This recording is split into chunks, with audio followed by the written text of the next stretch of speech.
Bitcoin and the traditional markets continue to ignore warning signs of a major collapse occurring, a looming recession.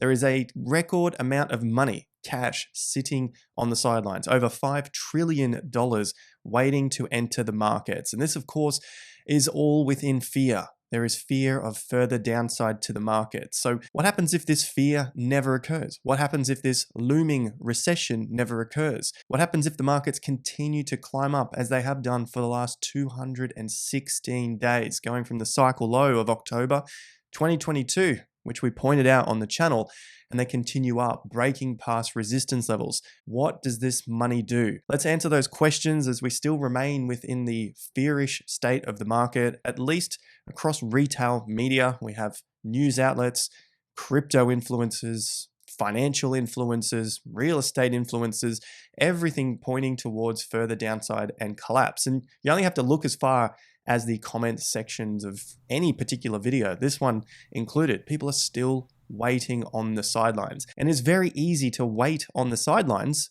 while you don't have any money invested, but it starts to hurt. And eventually that hurt, as the market goes up, eventually it wears on the bears and they all start screaming towards the door at once.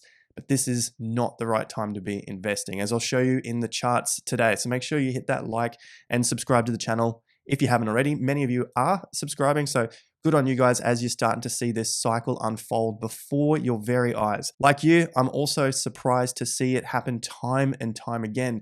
The lows get put in for Bitcoin, the lows get put in for the S&P, the higher lows continue to come on the back of extreme bad news, on the back of recessions and fears amounting to further downside. But alas, the data and the facts and the charts continue to provide us with the information and the analysis that we need to get invested into the market and not sit on the sideline and hope and wait for that collapse to come. All right, so like I said, hit that like and subscribe. Thanks very much for your support on the channel. We got tons to get through today, including BTC, the S&P, as I said in yesterday's video, looking at the velocity of money. Some really interesting stuff here, as these are the continued narratives that continue to circulate in the markets to tell us why the market must collapse. Real money supply in the market coming down, telling us why the market must collapse. And we'll get on to some more of the narratives which have been running forever in the market, so we can put some of these to bed.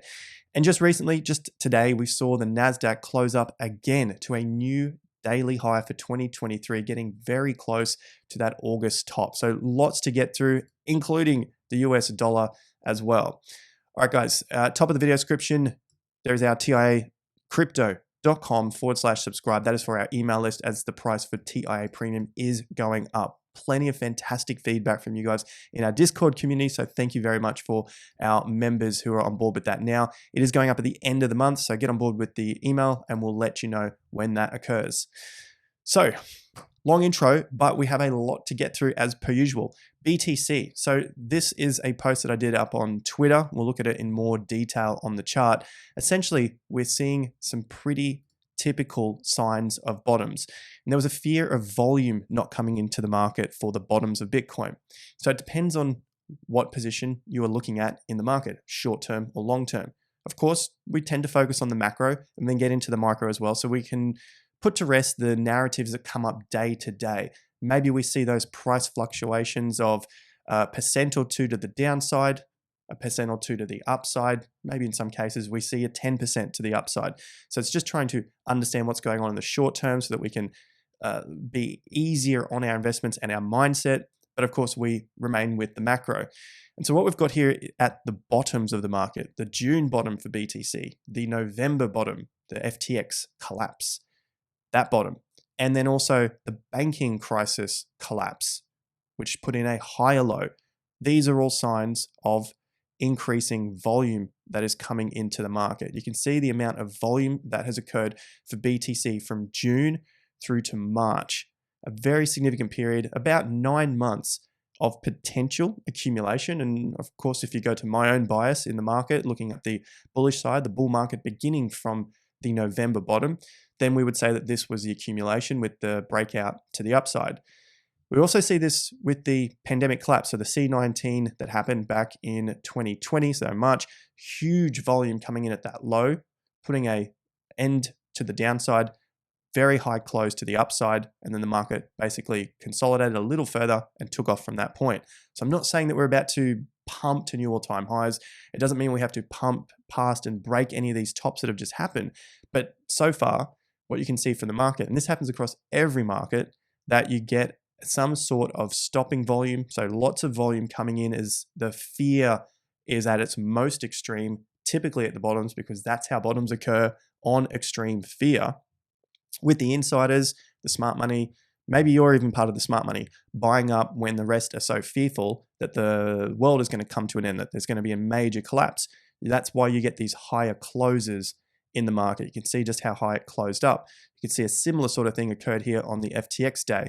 That was the November 2022 move. So a nice high close there, extreme volume, some of the highest volume it's seen in its entire history. Go back to the previous cycle low of 2018, 2019. Big volume compared to what had happened in the past. So you need to look at it into relatively speaking to what is going on in its history. Big volume, collapse, and the market was not able to push further. Then we had a bit of accumulation, several months. It takes some time, and then you get the breakout. So some nice breakout volume to the upside. Note that there is a lot of volume near tops as well for these markets. So you get some breakout exhaustive moves, and then the market basically rolls over from that point, a new bottom forms. And so you get that in these markets too, because you're seeing a lot of people come into the market to buy, and then the insiders or the smart money selling into that as well.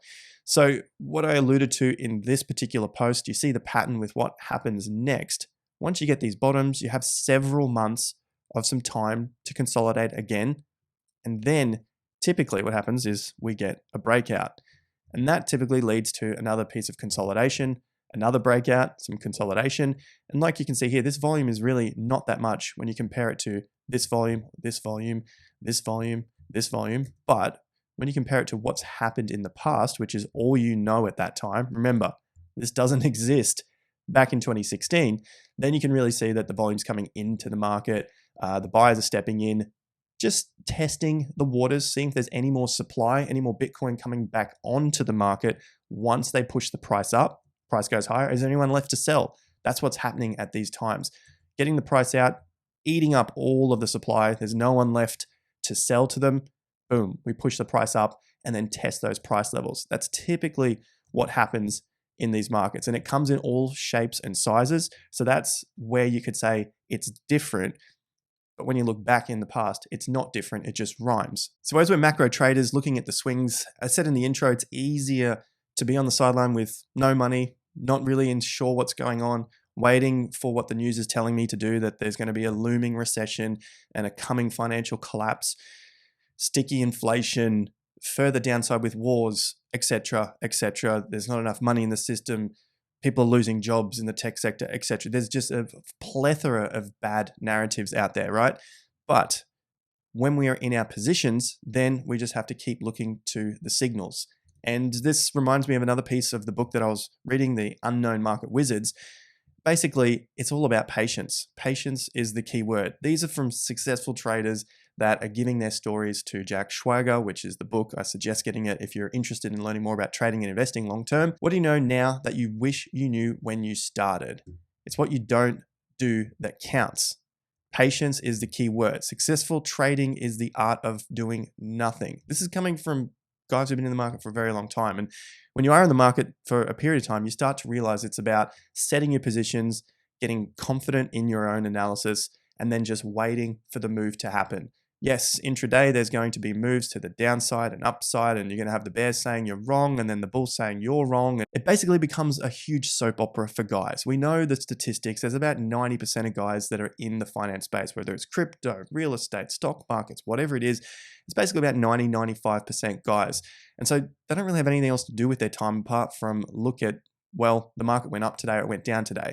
Understanding the broader picture is another story. So day to day, sure, we have some downside, we have some upside, and in the last 24 hours, we have some pretty great upside. We had a move that has pushed to the low to test the double bottom. We had a higher close, so the highest close we've seen since this drop back in the 11th of May. So basically the highest close we've had in a week. Does it sustain? We'll wait and see.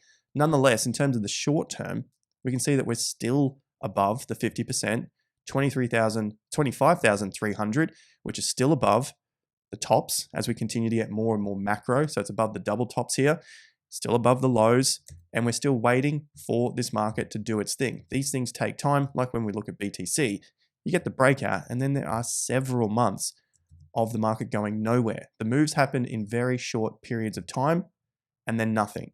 Short periods of time, basically nothing. Yeah, the banks collapsed. There's a lot going on, but when you look at the trading range, it's basically the same. The move all happens within a short period of time, and then you go into a trading range. Basically, the same thing that happens across all markets. So we looked at the volume on Bitcoin. We can see the same sort of thing here. We've covered it many, many times on the channel. So make sure you are subscribed, hit that like. Let me know in the comments section if you did hit that like button. Give us an emoji down there with the thumbs up. All right, so you can see the volume here coming in, banking crisis low. You can see the volume here at the cycle low, the October low down here. You can see the volume here at the June low. This was the fear bottom low. So this was the most fear in the market around May and June. But note how the market did push a little lower in price, but then come back up pretty quickly and has put in higher lows sitting around those same prices. So this was where the extreme fear came. A lot of people are still waiting for this extreme fear. Go back 12 months. The extreme fear has happened. It's so fearful. I don't even think we had a reading that low in the past, even around the COVID readings. On the stock market, fear and greed, it was sitting at around 3 to 6. You had the range of 0 to 100. This was the lowest or most extreme fear that we have seen in a very, very long time, if ever. Now we come back to those levels and we're sitting around neutral, sometimes into the green. And we're all the way back into the price range of the Russia war. This was the Russia war back in February, Russia invading Ukraine. Look at the prices. The market is pricing in that we're at around that same point back when we were in Russia. Yes, I hear at the other side of the screen people saying, just wait, it's going to happen. Maybe it does. But I'm looking at the macro here, and so far the signals are all pointing to the upside. And it's just a matter of time before we get that push to break 4,200 points, to get past this rejection trap. So we covered a lot of this in yesterday's video, looking at cycle lows, looking at time ranges, and basically the probabilities of the market already putting in the low. And yes, there was some kickback, there always is, because it's been a long time now. It's been about 216 days since this low, since the cycle low, potential cycle low.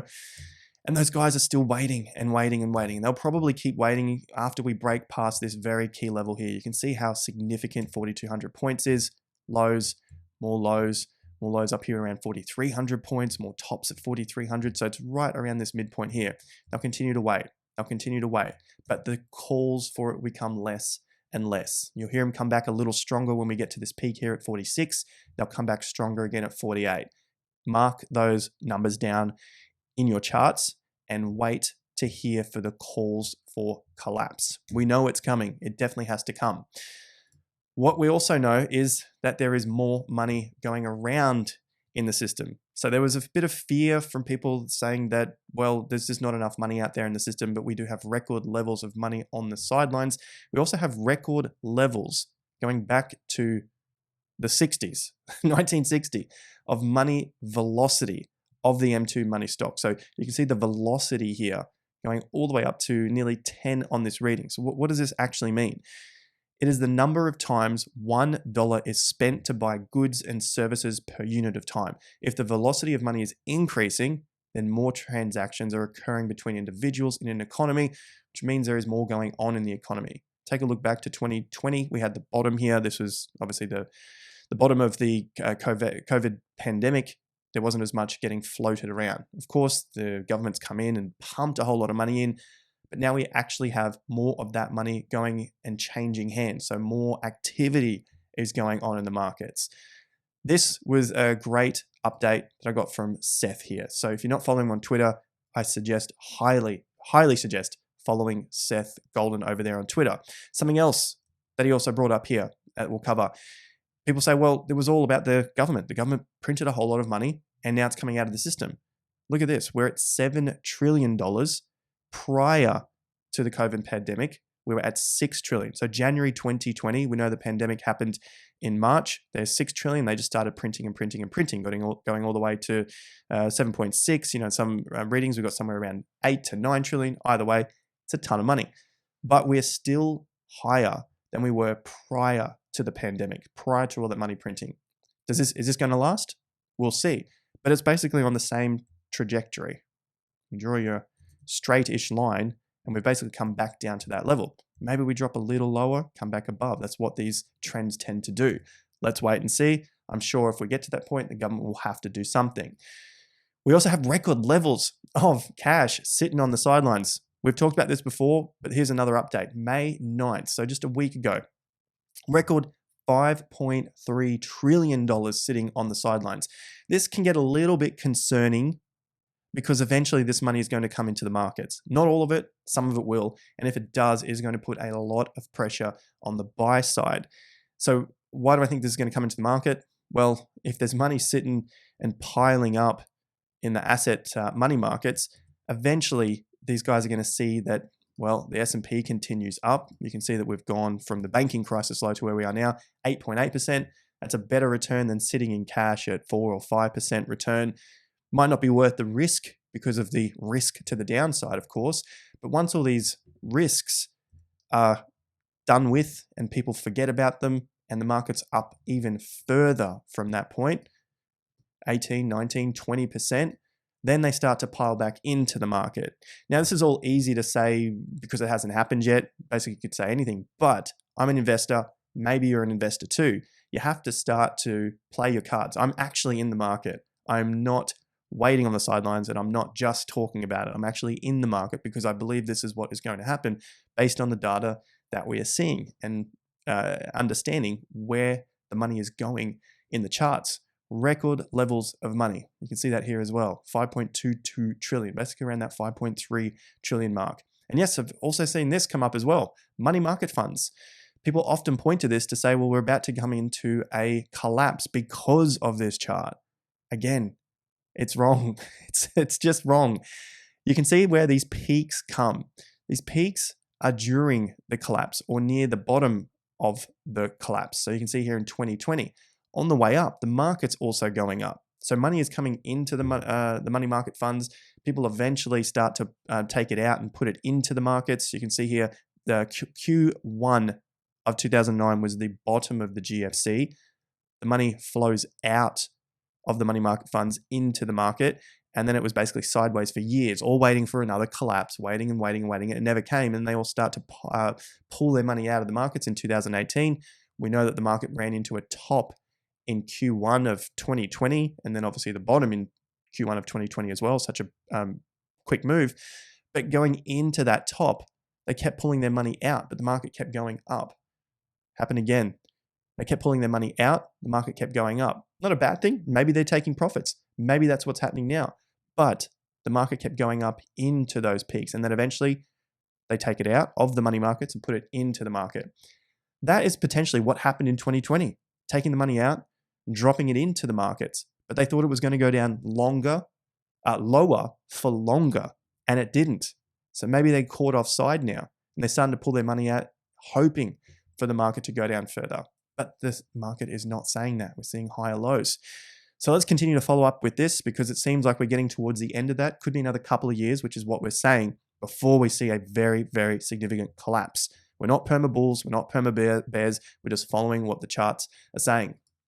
And what they're saying is that we should see further upside in 2023. Great post here from Seth. In the first 35 trading days of 2023, there were 17 daily moves of 1% moves. So that first month of 2023, month and a half, because it's 35 trading days, remember, there were 1% moves on that day. So here it is. You can see from 2023, this was all of it through this point here. So we had moves of 1%. What does that mean? Well, typically when those occur, the entire year is a good run from that point. 4 out of 5 years show that the SP500 was up the remainder of that year. 2009, up. 2016, up. 2003, up. 1988, up. The only one that wasn't was 2008. That's okay. We don't need things to be 100%. We just need the probabilities to be on our side. We continue to stack the probabilities on our side in the markets. Make sure you do hit that like and subscribe to the channel.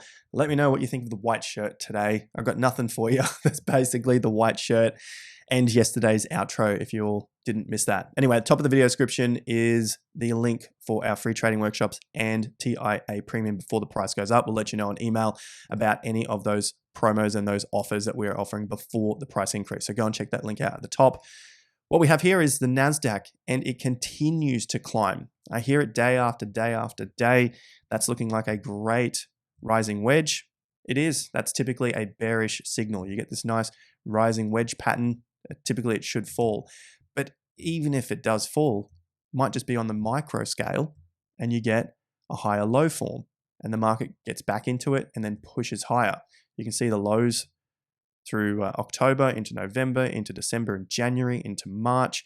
Maybe you get another low here. So we know that there is the possibility of the market coming down, but keep in mind where those significant lows are. They're a lot further down now, even further down than where they are on the SP500. You know, we're still close to those levels there. However, for the NASDAQ, we've shot to new highs. We've taken out all of these highs from April and early May and pushing even further higher. We're getting very close to having the highest weekly close since the collapse in April of 2022. So over a year now, and getting very close to the August top of 2022. So that's going to be a big one to take out. A lot of people have their eyes on that particular top right there. So we've been pointing out 13,800 points is a key level to get past. 13,600 also, which was the 50% level. 13,626. We closed today at 13,636. 1 day close above that level. We need a few more, and a weekly close would be a good start for that consolidation above the resistance levels. This is all stuff that we've been going on about for months and months and months. Meanwhile, all we hear from the other side is the negatives. The regional US bank failures, May 2023. First Republic Bank collapse, April 2023. Silicon Valley Bank, Silvergate, Credit Suisse, Deutsche Bank, March 2023. FTX collapse, US equities fall over, so on and so forth. I've labeled all of this here on Twitter so that you can see what happens as the market goes up. It's basically climbing the wall of worry. Included in that wall of worry are the flip-flop narrative buzzwords, geopolitical risks. I'm sure you've heard many people talk about these already. Macro environment landscape, economic uncertainty, sticky inflation. There are so many buzzwords that are used throughout these periods, and they just continue to sway the concentration and the basically add noise to the equation. If you want, go and follow this, bookmark it so you can see the updates, any of these fearful times, yet the market continues to climb. Now, the US dollar has also been a massive talking point. We've talked many times about this low where the extreme news came out that the US dollar was going to collapse, that there was threats of many more countries leaving the US dollar, that there is all those buzzwords that I put into previous videos, that this was supposed to go lower. Guess what happened? Well, you don't have to guess anymore. It pushed. It pushed to the upside. It went from the 101 level, 100 level, all the way now to 103. It just touched 103 overnight. This, of course, is putting pressure on Bitcoin, which it did on the 12th of May. But look what we've seen over this recent period, this last 5 or so days. Bitcoin has gone up. Meanwhile, the USD has also gone up. Typically, we see the reverse happen. Typically, we see the US dollar falling with Bitcoin rising and US dollar rising with Bitcoin falling. We're seeing something a little bit different now. 1, 2, 3, 4, 5 days up for the USD. Bitcoin, 1, 2, 3, 4, 5, 6 days here. Not a substantial gain, but it's going up. Typically, we see the opposite. So I'm paying particular attention to this right now because of the slight short-term divergence with some higher close here for BTC. It's not out of the downtrend yet. Pretty clear there. So we'll keep an eye on that, at least in the short term. But of course, we've covered the macro here at the beginning of the video where we can see that these lows have been quite significant. So what goes on day to day here is basically noise until a macro signal breaks. Thanks again, guys. Like and subscribe. Top of the video description. You guys know what to do. Plus, all of those massive sign-up bonuses with Bybit and BitGet still apply there. And $20 of free BTC for the Aussies with SwiftX. I'll see you guys at the next video. Thanks once again for all of your time and attention. Check out the comments section. I'm sure I've got something funny over there. And I'll see you guys at the next video. Until then, peace out.